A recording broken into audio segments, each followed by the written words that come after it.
para louvar o nome do Senhor.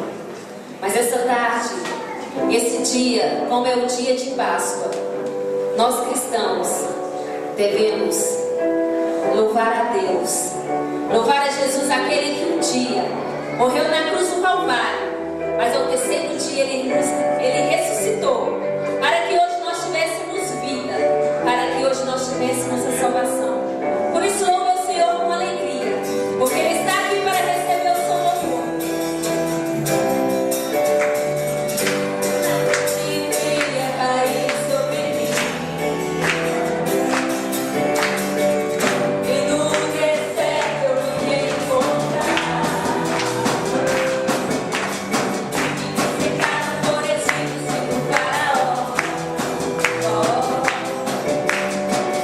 Sendo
Ele teve um amor tão grande por nós.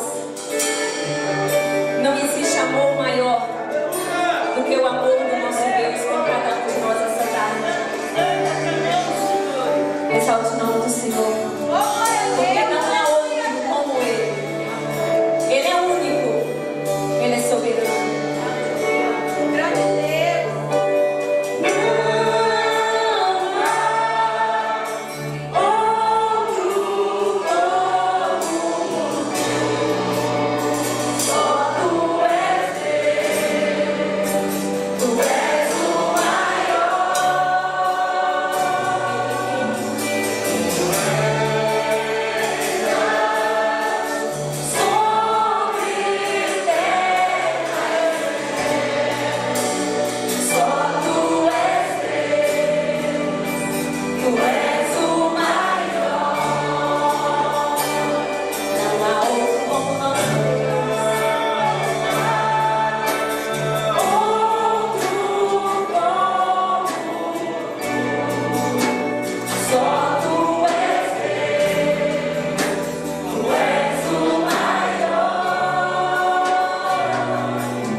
Ele toda a glória. A Ele todo o louvor.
mesmos passos. Imagine o seu rosto e seu olhar.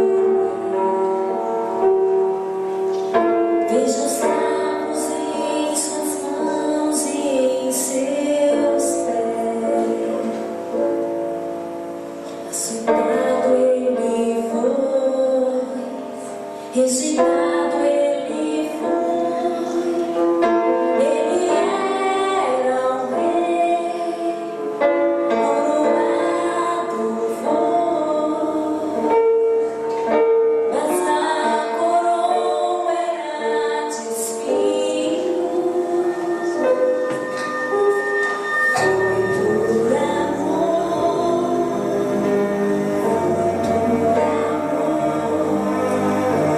Jesus entregou, e seu sangue jorrou.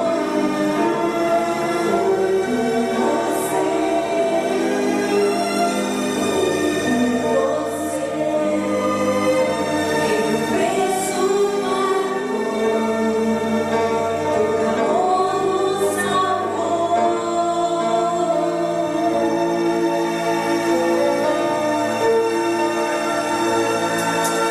Eu não sou merecedor deste favor,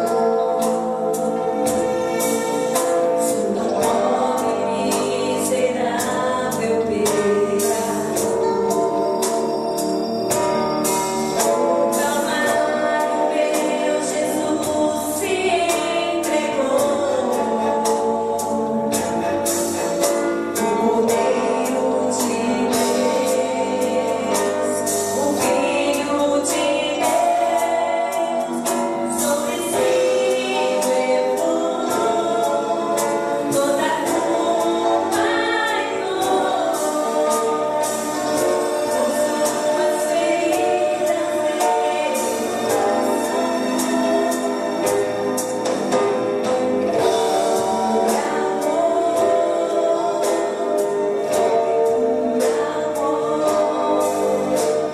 Jesus se entregou, e seu sangue jorrou.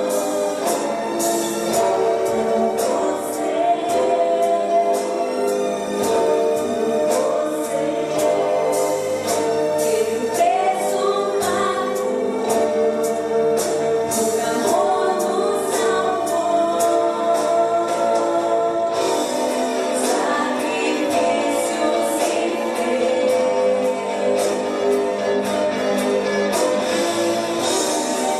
aceitou morrer em nosso lugar.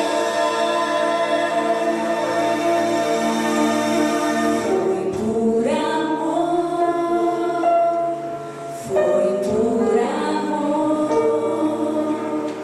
foi por você.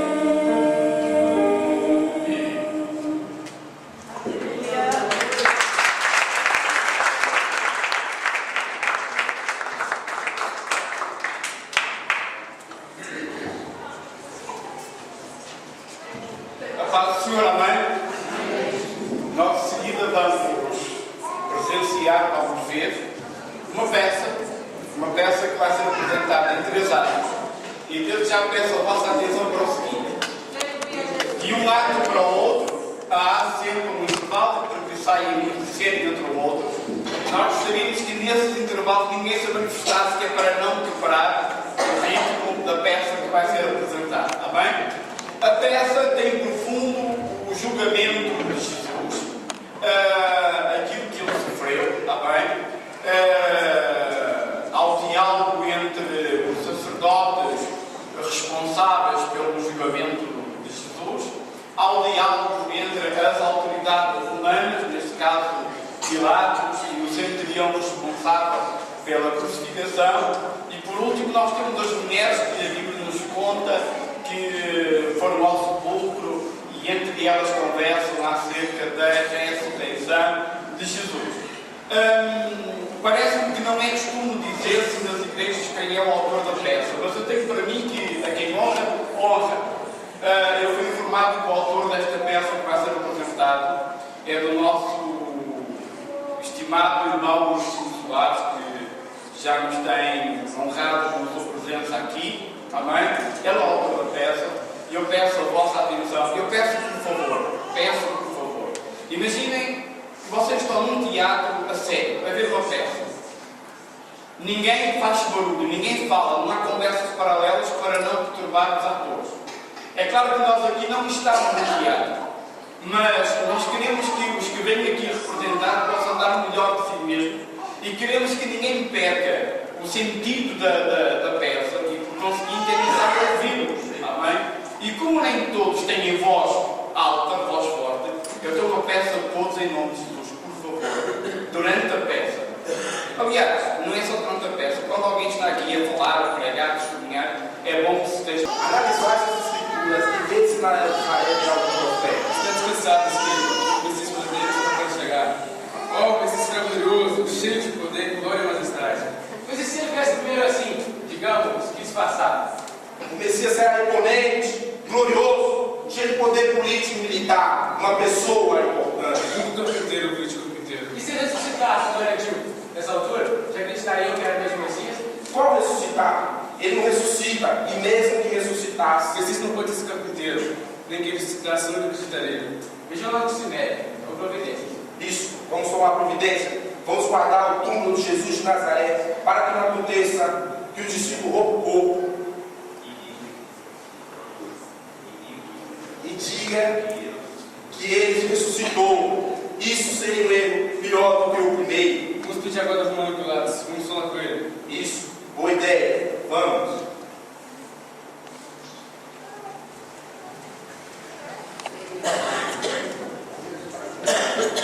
Pouco depois da conversa entre as autoridades eclesiásticas, também há um diálogo entre as autoridades romanas. Pôncio Pilatos, procurador-geral de Roma, queria saber como tinham escrito as coisas e relativamente à crucificação de Jesus de Nazaré. Para isso, inquiriu junto ao centurião que comandara a crucificação.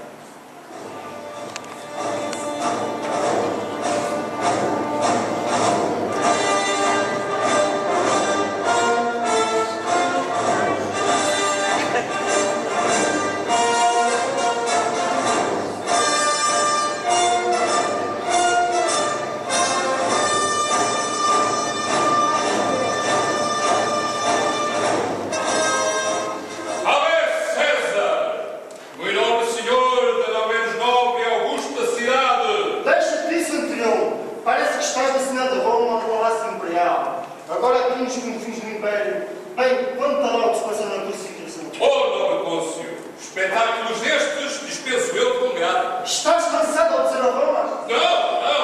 Não obedecer a Roma não. Estou cansado é destes judeus fanáticos, mesquinhos.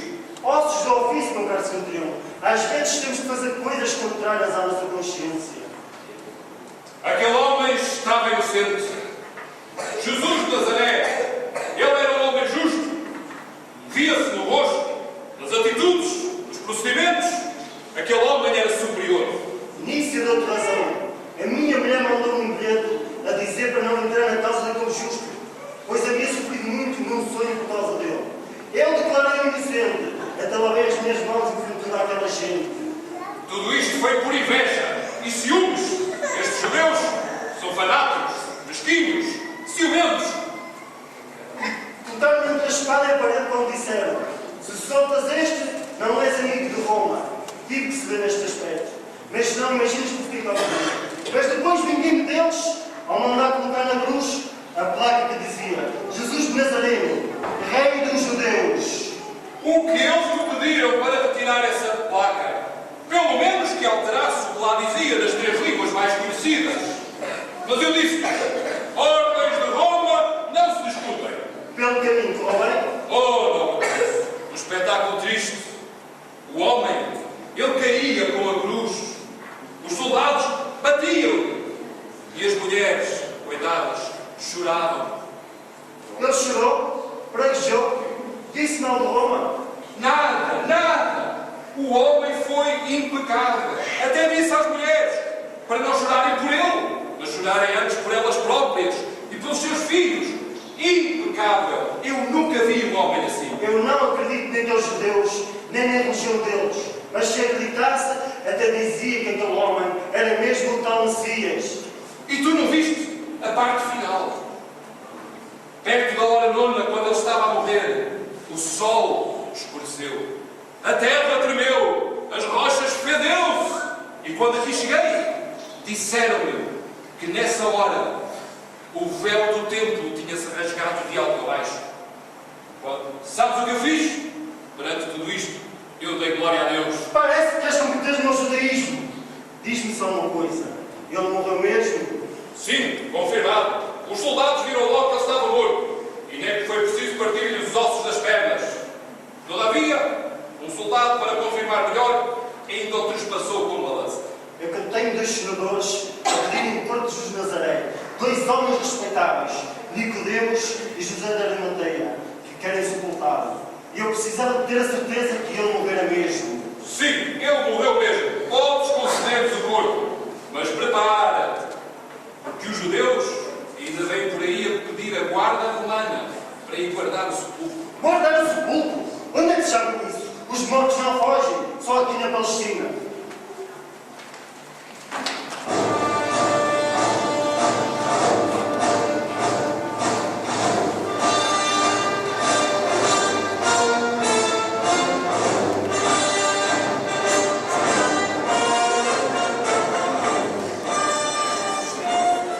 As mulheres também têm um papel importante em todas as situações e decisões. No processo do Senhor Jesus, as mulheres demonstraram muita coragem e determinação. E quando Jesus as ressuscitou, então elas deram lágrimas à sua alegria.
Mas há mais notícias. Dois discípulos afirmam ter visto Jesus ressuscitado no caminho para Emaús. E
nós estejamos também um dia juntamente com Ele. Bendito seja o Cordeiro de Deus. E este dia está próximo a vir. O escritor aos Hebreus nos diz que mais um pouquinho de tempo, o que há de vir virá e não tardará. E nós, como igreja do Senhor, dizemos: ora vem, Senhor Jesus. Aleluia. Ele vive para todo sempre. Ele vive para todo sempre.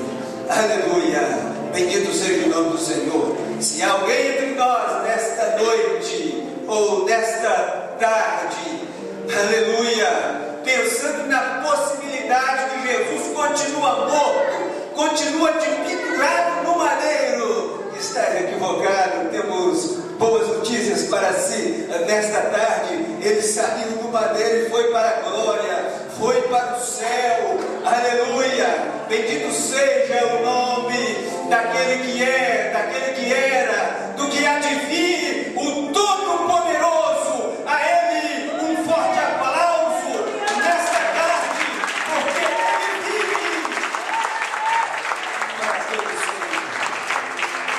Aleluia. Ele vive para todo sempre. Aleluia. E porque Ele vive, eu posso crer no amanhã.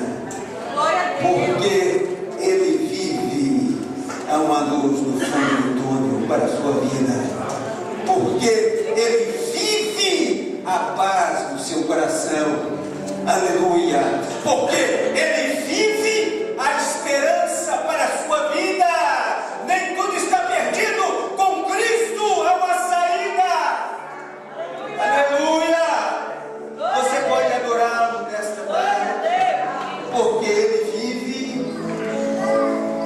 Aleluia. O nosso Deus, nosso Jesus, Ele tem boca e fala, Ele tem ouvido e ouve.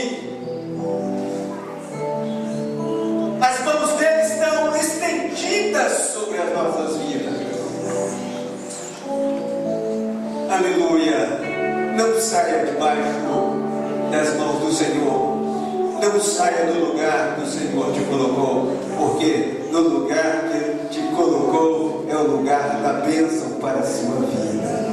Glória a Jesus. Nesta oportunidade vamos adorar o Senhor também com os nossos dízimos e ofertas nesta tarde, para louvor e glória do nome.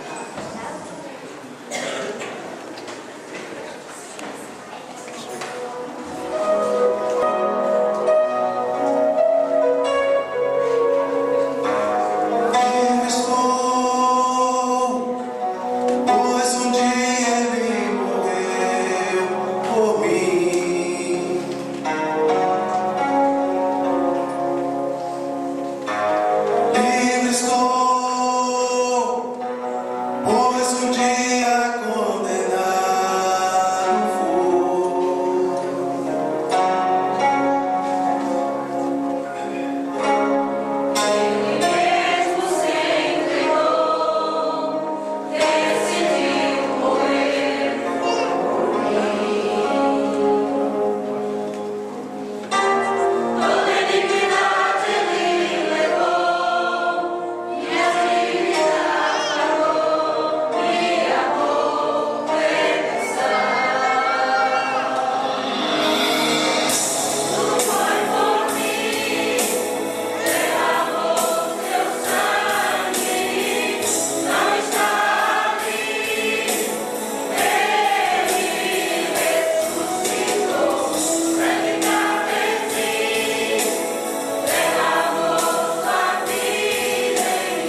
dessas criancinhas, Senhor. Cobra com teu sangue precioso, livra de todo mal, abre o entendimento delas, Senhor, para receber a tua palavra lá na sala. Abençoa também a vida, Senhor, dos professores, Senhor, que estão, meu Deus, cuidando delas. Pai de toda a glória, cobre com teu sangue precioso, faz grande o teu nome, Senhor, na vida destas crianças, que o teu nome seja glorificado de uma forma abundante, Senhor, e que tudo, Senhor, que for ministrado para a vida delas, que seja para a edificação das tuas vidas, em nome de Jesus, amém. Vamos na bênção. Aleluia. Vamos receber nosso irmão. Pois é. Tem mais uma participação. Podemos sentar. Glória a Deus.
Pela primeira vez, a Débora Lopes.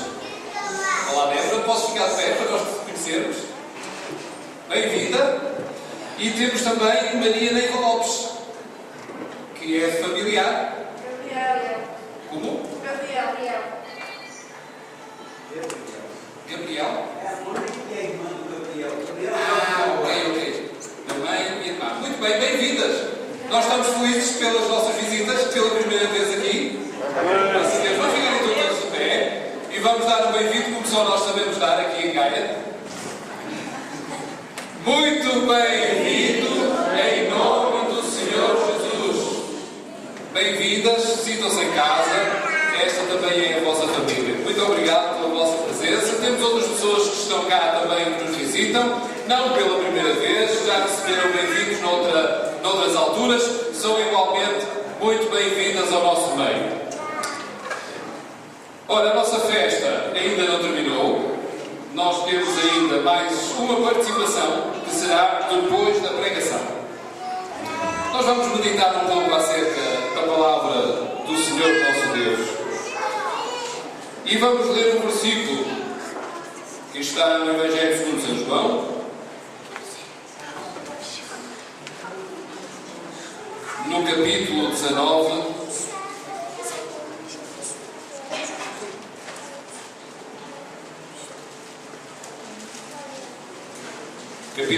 versículo 30.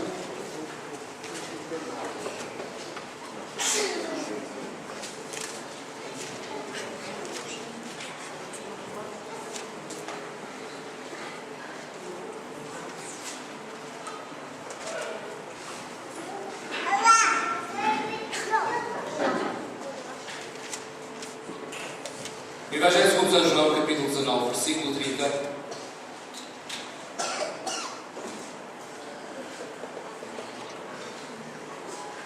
A palavra de Deus diz o seguinte: enquanto Jesus tomou o vinagre, disse: está consumado. E inclinando a cabeça, entregou o Espírito. Eu vou ler novamente. Enquanto Jesus tomou o vinagre, disse: está consumado. E inclinando a cabeça, entregou o Espírito. Vamos orar ao Senhor. Nosso bom Deus e Pai, na Tua presença, Senhor, nós nos encontramos uma vez mais aqui nesta tarde. Este dia, Pai, em que celebramos a Páscoa, queremos recordar uma vez mais, não só nesta altura, mas também nesta altura, o facto de Jesus ter morrido na cruz no nosso lugar e Jesus ter ressuscitado também. Obrigado, meu Pai, por tudo quanto já foi feito para a glória e honra do Teu nome. Pedimos, meu Deus, para que nesta hora o Espírito Santo possa trazer convicção do pecado, da justiça e do juízo. Possa haver mudança e transformação, Senhor, na vida de cada um de nós. E que Tu possas fazer aquilo, Senhor, que é da Tua vontade. Toma o primeiro lugar, pedimos no nome santo e bendito do Senhor Jesus. Amém. Jesus disse: está consumado. Mesmo antes de, como homem, ele morrer, ele disse: está consumado. E diz a palavra de Deus que de seguida ele inclinou a cabeça e entregou o Espírito, ou seja, fisicamente ele morreu. E então nós perguntamos: o que é que está consumado? Jesus disse que estava consumado, alguma coisa estava consumada. E nesta tarde eu gostava que nós entendêssemos, e o meu objetivo, um dos objetivos nesta pregação, nesta reflexão, é que nós pudéssemos todos entender aquilo que foi consumado naquela hora. E ao longo desta mensagem gostaria que nós pudéssemos receber esta palavra daquilo que Jesus fez e porquê que Ele fez e qual o objetivo e qual a influência que isso pode ter na nossa vida hoje, quase 2000 anos depois. Algo que alguém fez há quase 2000 anos atrás e que disse nos últimos momentos: está consumado, está feito, está realizado. O que é que isso tem a ver com a nossa vida hoje? Quando nós falamos de Páscoa, e na realidade nós lembramos a Páscoa há cerca de 2000 anos atrás, não me refiro à Páscoa comercial, aos coelhos e aos ovos que somos quais nós ouvimos recentemente e o significado que isso tem, mas quando nós nos referimos em termos espirituais àquilo que Jesus fez, ao sacrifício dele, nós vemos algumas coisas. E uma das coisas que nós vemos é que Jesus sofreu fisicamente, ao ponto do profeta Isaías dizer acerca de Jesus o seguinte: não tinha formosura nem beleza. E quando olhávamos para ele, para Jesus, nenhuma beleza víamos em Jesus para que o desejássemos.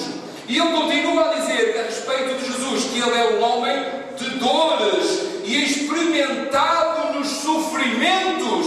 Então nós temos aqui uma breve descrição do sofrimento que Jesus passou naqueles dias, daquilo que Jesus recebeu no seu corpo, terminando esse sacrifício, esse sofrimento na cruz, com estas palavras, quando Jesus diz: está consumado. Mas o que é que fizeram a Jesus fisicamente? Resumidamente, açoitaram Jesus, flagelaram Jesus, um chicote com algumas pontas que se cravavam na carne, na pele de Jesus, que ficavam ali cravadas, e quando puxavam o chicote, traziam bocados de pele e de carne agarradas a essas mesmas pontas. Flagelaram Jesus, bateram-lhe, deram-lhe murros, cuspiram-lhe no rosto, deram-lhe bufetadas, cravaram-lhe uma coroa de espinhos na cabeça, escarneceram de Jesus. Conforme nós vimos naquela peça teatral, e aqui foi dito, pelo caminho até ao Gólgota, onde ele foi crucificado, Jesus teve de carregar a sua própria cruz, uma cruz pesada, e estamos a falar de uma altura em que Jesus estava debilitado fisicamente, onde ele seria crucificado lá no Gólgota. Todo o seu corpo sangrava, Jesus caía pelo caminho, chegou ao ponto de Jesus estar fisicamente esgotado, não mais de ter forças para continuar, depois de cair, depois de baterem, depois de Jesus estar todo ensanguentado, chegou a um ponto onde Jesus não podia mais, não conseguia, não tinha forças humanas para continuar. E foi necessário pedir a alguém que viesse dar uma ajuda para carregar a cruz, porque Jesus estava no limite das suas forças. Na cruz, ele foi pregado, podemos dizer, cravado.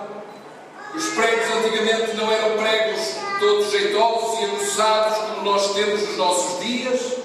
Não havia fábricas para fazer esses pregos, eram cravos. A dor provocada quando os cravos entravam era uma dor muito superior se fosse cravado com um prego que nós temos nos nossos dias. Ali ele foi cravado e por cerca de 6 horas ali na cruz o seu sangue ficou sendo vertido até a sua vida se esgotar e ele dizer: está consumado. Jesus sofreu não só fisicamente, mas Jesus sofreu também psicologicamente.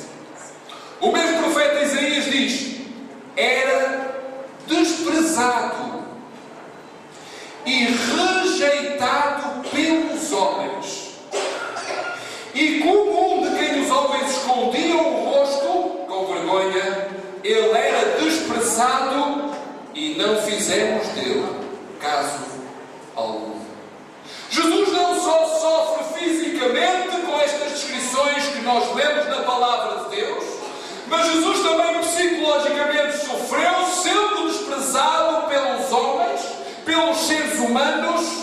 O Filho de Deus, estamos a falar do Filho de Deus, Criador de todas as coisas, segundo diz o mesmo apóstolo João no início, que sem ele nada do que foi feito se fez. O mesmo Jesus, que era o Criador dos seres humanos, o Criador de todas as coisas, ele sofreu a afronta de se tornar na forma de criatura, e já como homem ele foi desprezado, rejeitado pelos outros homens, cuspiram no rosto de Jesus, zombaram dele, fizeram troça dele, acusaram-no de ser um blasfemo, acusaram-no de ser um falso profeta, e chegaram ao ponto de dizer que ele era diabólico.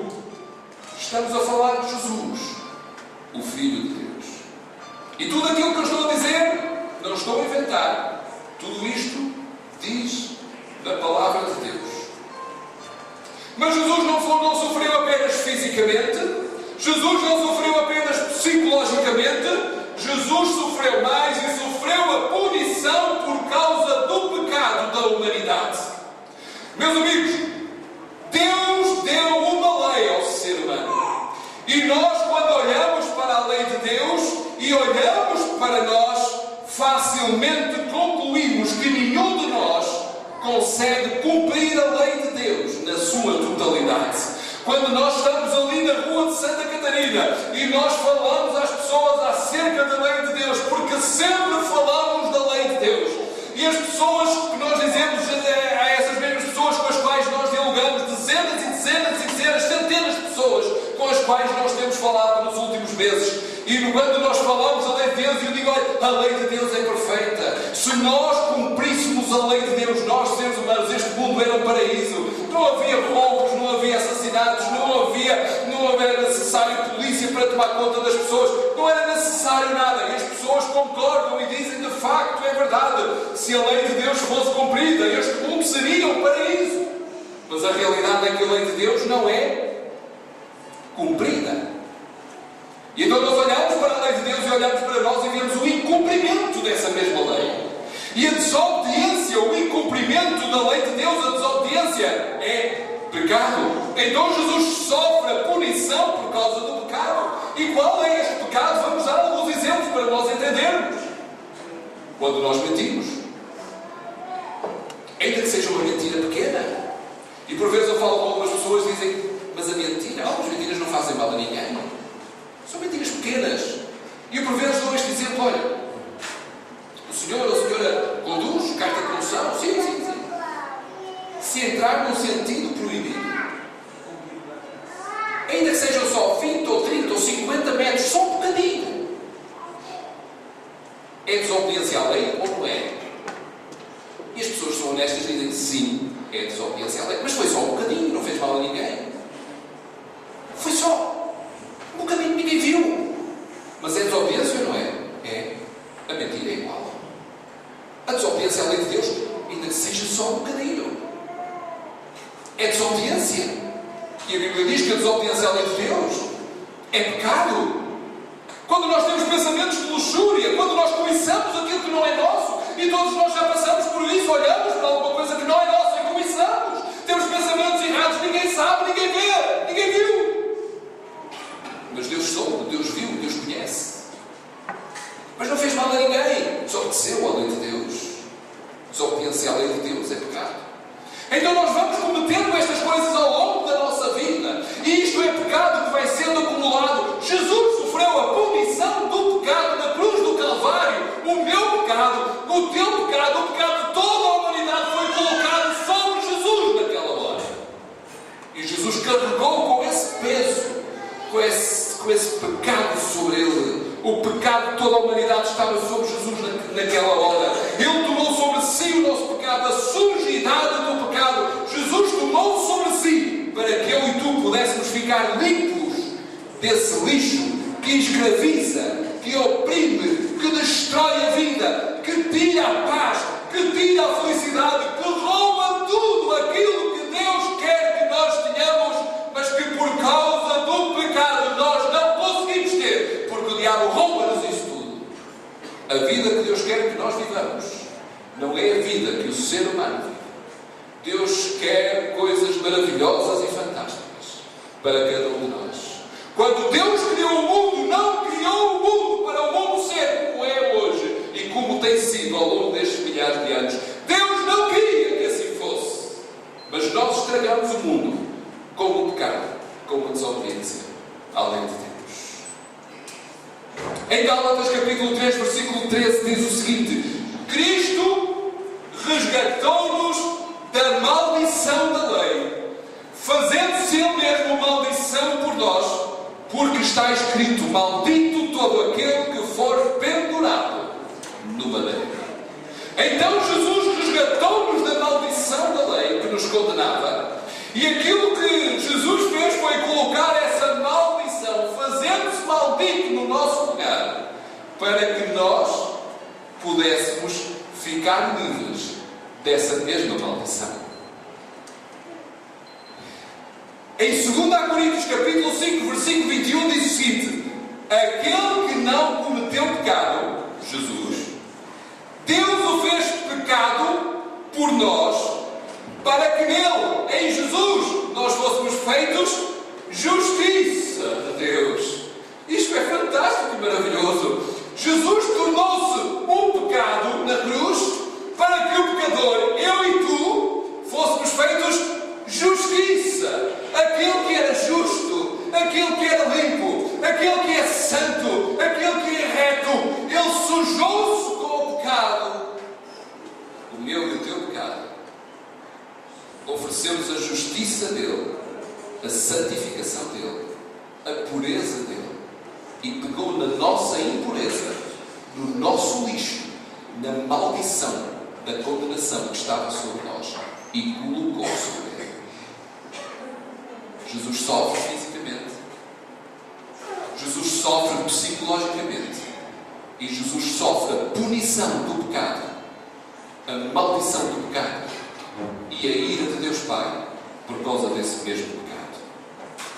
Todo o sofrimento da condenação que pertencia a cada um de nós foi colocado sobre Jesus. Jesus sofre a ira de Deus por causa desse mesmo pecado de Deus Pai, que naquele momento na cruz foi colocado em Jesus. Jesus padeceu muito para que a obra da salvação fosse realizada. Não foi fácil. Horas antes, Jesus esteve a orar ao Pai no jardim de Getsemane, e Jesus diz: Pai, se possível, passe de mim este cálice, aquilo que eu terei de enfrentar de seguida, se é possível que passe de mim este cálice. Contudo, não se faça a minha vontade, mas a tua vontade, meu Pai. Jesus, como homem, ora a Deus Pai numa situação antecipando, vendo antecipadamente todo o sofrimento e punição que estaria sobre ele naquele momento. E Jesus, naquele momento de agonia, por causa da ira que iria ser derramada sobre ele, a Bíblia diz que ele transpirou gotas de sangue, tal era a sua agonia. E esta agonia, este sofrimento que Jesus tinha de enfrentar, foi por causa do meu pecado e do teu pecado. Jesus, diz a palavra de Deus, nunca pecou, nunca da sua boca se achou engano. Era um homem perfeito, reto, justo, filho de Deus, que nunca manchou a sua vida com rigorosamente nada. Então a ira, a punição, a condenação que estava destinada para mim e para ti, porque somos pecadores, foi naquela hora colocada em Jesus. E ali na cruz, Jesus não desiste da sua missão. Como uma ovelha muda perante os seus tosqueadores, ele não abriu a sua boca.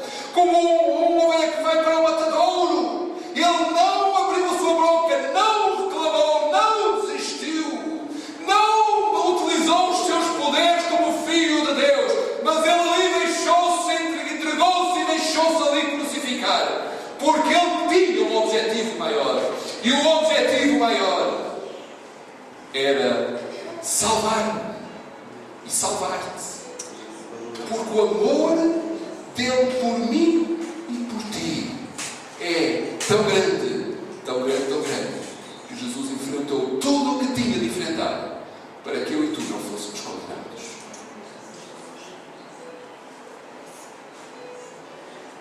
Uma das coisas que aconteceu na cruz foi a santificação. Jesus sofre tudo isto para que eu e tu pudéssemos ser lavados, limpos e purificados, santificados de todas as nódoas do pecado.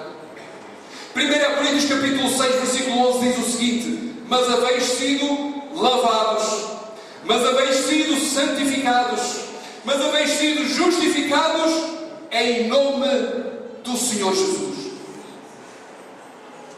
A santificação, a lavagem do lixo do pecado apenas pode ser feita por Jesus, e é na cruz que Jesus faz isto por nós. Em Hebreus capítulo 10, versículo 10 diz o seguinte: temos sido santificados mediante a oblação do corpo de Cristo, feita uma vez. Então a oblação é a ação pela qual se oferece alguma coisa a Deus. Por outras palavras, temos sido santificados mediante a oferta a Deus do corpo de Cristo, feito uma única vez. A obra da santificação, a obra da lavagem, da purificação da nossa vida, apenas pode ser realizada mediante a oferta do corpo de Cristo, feito uma única vez, há perto de 2000 anos atrás, na cruz do Calvário. É a única maneira onde nós podemos encontrar a santificação, a limpeza, a purificação da nossa vida. Em Jesus na cruz, através do seu sacrifício, daquele corpo santo ali crucificado. Este é o único sacrifício válido e aceito por Deus Pai para a salvação da humanidade. Não há sacrifício que Ele possa fazer e que possa dizer: meu Deus, eu vou sacrificar a minha vida para perdão dos meus pecados. A Bíblia rejeita todo e qualquer sacrifício feito nesse sentido. Não é possível. Diz a palavra de Deus que o único sacrifício aceito foi o sacrifício de Jesus feito na cruz do Calvário. O único sacrifício válido. Ele é o Cordeiro de Deus, conforme diz João o Batista. Ele é o Cordeiro de Deus que tira o pecado do mundo. Não há outro Cordeiro. Jesus é o Cordeiro de Deus. Em Efésios capítulo 2, versículos 8 e 9 diz: porque pela graça de Deus, graça é uma dádiva, um favor imerecido, ou seja, algo que não é merecido. Pela graça de Deus sois salvos, dádiva de Deus que eu e tu não merecemos. Essa graça de dar o seu Filho, Deus deu o seu Filho. Sois salvos por meio da fé. Isto não vem de vós, é dom, é dádiva, é oferta de Deus. Não vem das obras, para que ninguém se glorie. A única obra válida é a obra de Jesus Cristo na cruz. Não são as minhas obras boas, ou tentativa de ter obras boas. Não são muito menos as más. Não há qualquer obra que eu possa fazer. Não há qualquer obra que tu possas fazer para ter a salvação da tua vida. Não vem das obras, vem de Jesus na cruz do Calvário. Em Jesus. As nossas boas obras não nos podem salvar. Apenas por Jesus, pelo seu sacrifício na cruz, nós podemos encontrar a salvação. E nós começamos por dizer: foi consumado. Jesus disse, pouco antes de morrer, antes de entregar o seu Espírito, como homem: foi consumado. O que Jesus consumou na cruz foi a nossa salvação. Por Jesus não nós seremos condenados ao inferno, mas temos o céu como destino eterno. Quem tem Jesus tem a vida eterna na presença de Deus Pai, para toda a eternidade da sua presença. Não num mundo mau, num mundo estragado, num mundo complicado, muito menos no inferno, numa condenação eterna, num lugar de sofrimento e dor. Não! Quem tem Jesus tem a salvação garantida para toda a eternidade na sua presença. Na sua presença. Há uma parábola em Mateus capítulo 22, versículos 9 a 14, que eu gostava de exemplificar aqui.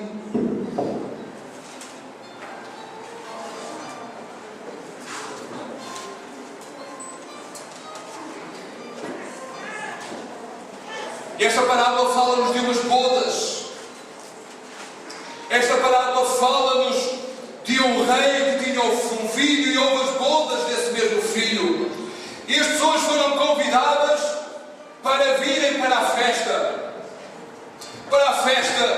das bodas. Mas havia uma condição: quem quisesse entrar nas bodas do filho desse rei tinha que se purificar a entrada. Pela porta tinha que se mudar de vestes, tinha que retirar as suas vestes sujas, as suas vestes poluídas, manchadas, e tinha que vestir vestes brancas, lavadas, purificadas.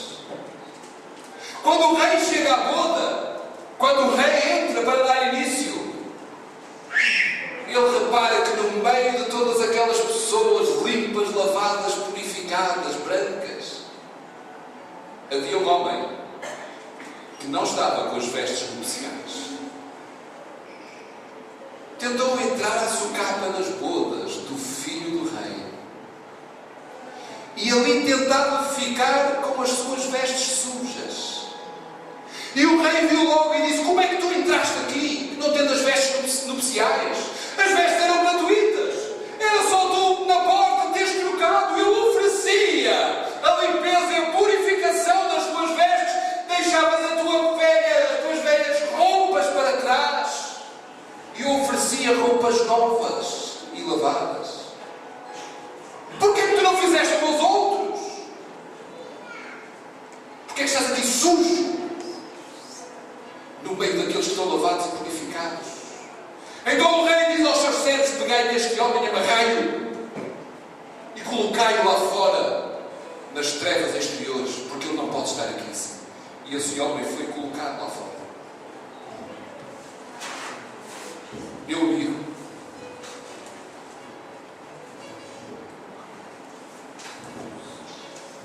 eu e tu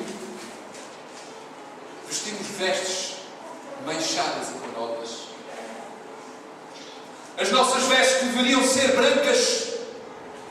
Quando nós nascemos, nós vimos lavados, purificados, e as nossas vestes deviam permanecer brancas durante a nossa vida, mas à medida que nós vamos pecando, que nós vamos mentindo, que nós vamos desobedecendo, aquilo que acontece, meus amigos, é que cada vez que nós mentimos, cada vez que nós pecamos, cada vez que nós desobedecemos à lei de Deus, nós vamos colocando mais uma mancha. Nós vamos nos manchando e vamos nos sujando, e todas estas manchas vão sendo acumuladas ao longo da nossa vida. Mas eu também faço obras boas, eu também faço coisas boas. As coisas boas vemos aqui na parte branca, mas a parte branca não anula as manchas escuras que eu tenho. E à medida que eu vou vivendo ao longo da minha vida, cada vez que eu peco, que eu erro, eu vou sujando as minhas vestes. E eu assim vivo com mais manchas, com mais manchas, com mais manchas, com mais manchas. E vou ficando todo manchado. Um dia nós vamos estar na presença desse Rei, nas mãos dos seus filhos, Jesus Cristo. Um dia na eternidade chegará o dia em que o Rei vai olhar para nós. Um dia na eternidade chegará o dia em que eu e tu ficaremos diante desse Rei. Esse Rei vai olhar para nós e vai ver: que vestes são essas que tu tens aqui? Estás todo sujo, manchado com pecado. Que é isso que tu trazes à minha presença? Que vestes tens tu? Como é que estão as tuas vestes diante de Deus? Quantas manchas tu tens? Mas eu só tenho uma. Eu só tenho uma mancha pequenina. Eu fiz uma mancha pequenina aqui atrás, não sei se ainda se vê. Eu só tenho aqui, está escondido. Uma mancha pequenina. À frente, vou virar ao contrário. Tudo limpinho à frente. Se eu não virar de costas para ninguém, ninguém vê. Deus vê. Eu só tenho uma mancha pequenina. Aquele que está ao meu lado, ele tem mais preto do que branco nas suas vestes. Parece que as suas roupas foram tingidas de preto. Não interessa. Ainda tens uma manchinha pequenina. Uma pequenina que seja. Não estás limpo, nem lavado, nem purificado. E o Rei eterno existe santificação, pureza, lavagem completa. O que é que aconteceu na cruz do Calvário? O que é que aconteceu? Aconteceu que Jesus, aquele que era e é santo, perfeito e lavado, purificado, santificado, Ele ofereceu-nos as suas vestes limpas, as suas vestes sem mancha. Jesus ofereceu-nos na cruz do Calvário. E então, quando nós olhamos para a cruz, quando nós colocamos a nossa vida diante da cruz, quando nós reconhecemos que somos pecadores, quando nós nos arrependemos,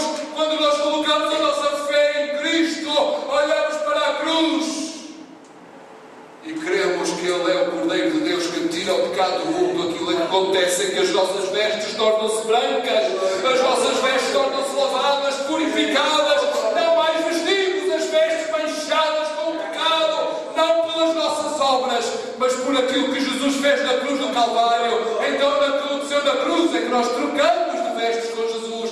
Eu ofereci-lhe as minhas vestes manchadas com o pecado. Jesus ofereceu as suas vestes limpas, lavadas e purificadas. E é isto que tu podes fazer na tua vida. É isto que tu podes fazer aqui hoje, nesta tarde. Se tu tens as vestes manchadas com o pecado, tu podes trocar de vestes nesta tarde. Deixa as tuas vestes sujas, atira-as para o chão, rejeita-te e diz: meu Deus, meu Deus, eu reconheço que sou pecador e agora me esforço por ter boas obras. Eu reconheço que sou pecador. Diante da tua santidade, da tua pureza, eu sou pecador. E eu reconheço que tu és santo. A ti eu peço perdão dos meus pecados. A ti eu peço perdão de todas as manchas que eu tenho, de toda a miséria, de toda a podridão. Seja uma mancha, tenhas uma mancha nas tuas vestes, ou tenhas as vestes tão negras que já não se encontra nada de branco nessas vestes da tua vida. Não interessa. O tratamento é o mesmo. Aos olhos de Deus estás impuro. Glória a Deus. Aleluia, Jesus. Se tu reconheces que tens manchas de pecado na tua vida e estás arrependido, o arrependimento é o primeiro passo para a purificação. A segunda coisa, depois que estás arrependido, é colocares a tua fé em Jesus e dizeres: eu creio que Jesus é o Salvador. Eu creio que naquela cruz, há quase 2000 anos atrás, quando ali Jesus foi crucificado, aquele sangue inocente vertido que escorria pelo seu corpo até a sua vida se esgotar, eu creio que esse sacrifício é válido para a minha salvação. Eu creio que Jesus é o Salvador, o Cordeiro de Deus que tira o pecado do mundo. Eu creio que nele eu posso ser santificado. Eu creio que Jesus é tudo aquilo que eu preciso na minha vida. Eu creio. Se tu te arrependeres e colocares a tua fé em Jesus Cristo, a palavra de Deus diz e é clara que tu te tornas um filho de Deus. Não é a minha pregação, não é a pregação da igreja, é a mensagem divina para ti nesta tarde. É aquilo que está na Bíblia. Nesta tarde, lava as tuas vestes com o sangue do Cordeiro, figurativamente falando, o sangue imaculado, o sangue puro, o sangue que foi vertido lá na cruz. Purifica, lava, santifica cada pessoa que se arrepende e crê em Jesus, tornando as suas vestes brancas. Fechemos os nossos olhos por alguns breves momentos. Fiquemos em reverência diante de Deus por alguns breves momentos. A pergunta que eu queria colocar nesta tarde, enquanto estamos todos com os nossos olhos fechados em reverência diante de Deus: precisas ser purificado e santificado. Não adianta diante de Deus tu esconderes seja o que for, porque Deus sabe tudo. Deus sabe tudo. Se tens as tuas vestes sujas, precisas de perdão de Deus. Queres te arrepender diante de Deus. Não interessa o que ficou para trás. Queres colocar a tua fé em Cristo, aceitar Jesus como teu Salvador. Levanta o braço no nome de Jesus. Nós vamos orar. Se tens as vestes sujas, não saias com as vestes sujas deste lugar, mas purifica as tuas vestes e a tua vida no Cordeiro de Deus. Eu não vou alongar muito neste convite. Ele é demasiado precioso. Mas se sentes que as tuas vestes estão sujas e crees que Jesus pode purificar, levanta o braço em nome de Jesus. Deus abençoe. Teus braços levantados. Podem baixar-nos. Podem baixar-nos ali. Mais alguém? Mais alguém? Esta é a hora que Jesus está aqui. Mais alguém que tenha este sentimento, a quem o Senhor, nosso Deus, falou ao seu coração, quer colocar a sua fé em Jesus Cristo, quer que Jesus seja o seu Salvador, o seu purificador, o seu santificador. Levanta o braço no nome de Jesus para que eu possa ver. Mais outro braço, Deus abençoe. Pode baixar-nos aqui. Mais alguém que tem sentido Deus falar ao seu coração? Levanta o braço no nome de Jesus. Nós vamos orar. Oração de intercessão para que Deus possa cuidar da tua vida, para que Deus possa dar forças, para que Deus possa santificar, possa limpar, purificar. Pela última vez, antes de orarmos, mais alguém quer levantar o seu braço numa atitude de fé? Jesus não teve vergonha de morrer na cruz do Calvário, ali, sem roupas. Ele não teve vergonha de morrer no meio dos salteadores, no meio dos criminosos, morrer como um criminoso. O Filho de Deus não teve vergonha de nada, por amor. Levanta o braço em nome de Jesus. Vamos ficar todos de pé. Aleluia, Jesus. Aleluia, aleluia. Vamos ficar todos de pé.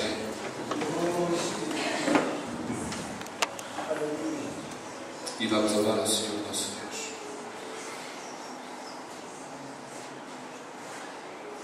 Aleluia, Jesus.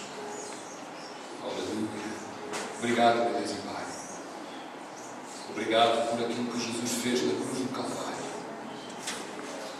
Obrigado, meu Senhor e meu Deus, porque Jesus, ali na cruz, verteu o seu sangue precioso, o seu sangue puro, não se envergonhando de morrer como um pecador, não se envergonhando de morrer como um maldito, não se envergonhando de morrer como um criminoso.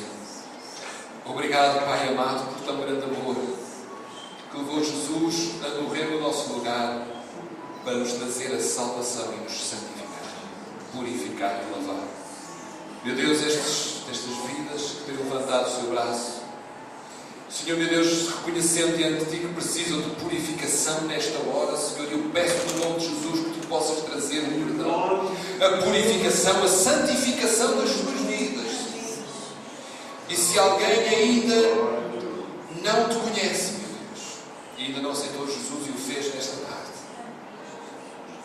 Senhor, meu Deus, possa essa pessoa ficar firme, Senhor, firme em Ti, firme no Salvador, e começar uma caminhada contigo.